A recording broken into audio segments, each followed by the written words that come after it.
Sa katawhan sa Dios, mayong adlaw na tong tanan, gikasubo ko sa pagpahibalo nga si Arsobispo Emeritus Jesus Dosado namatay niadtong June 23, 2020 sa mga alas 6:15 sa kagabhion. Aniya kita karon sa iyang haya, unya ako magpasalamat sa tanan niyang nahimo dinhi sa Archdiocese sa Osamis.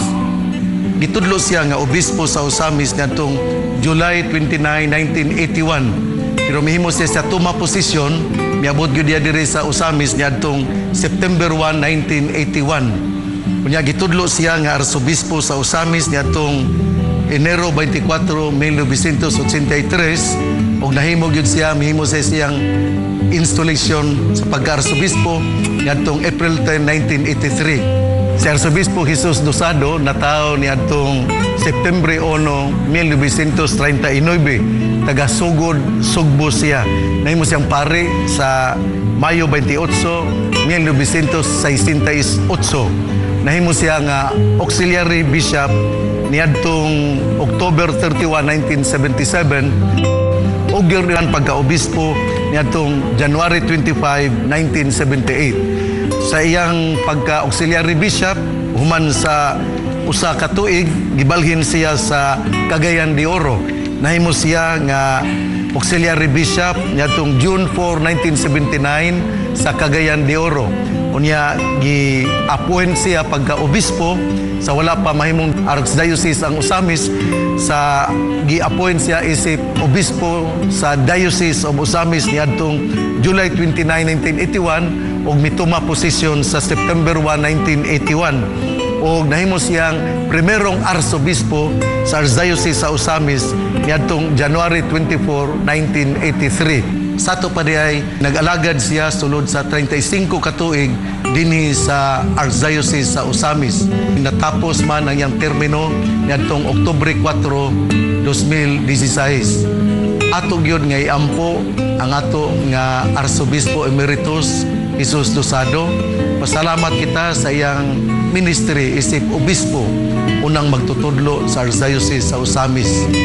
Atong hibaluan nga dili sayon ang pagka-obispo. Anaa ang mga problema sa kaparian, anaa ang problema sa mga madre, anaa ang problema sa katawhan.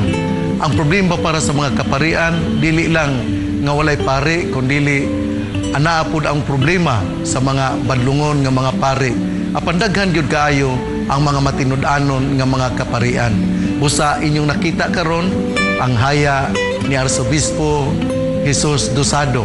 Pusbon ko, mulito kitag pinakapulong sa pangamoy ug pag-ampo alang sa iyang pahulay nga dayon. Ang iya nga lubong pagabuhaton karong Hunyo 30, 2020 dinhi sa Metropolitan Cathedral of the Immaculate Conception mga alas 9 sa buntag. Unya gikan karon hangtod sa pitsa 29 adunay misa kon selebrada nga pagabuhaton sa alas 3 sa hapon.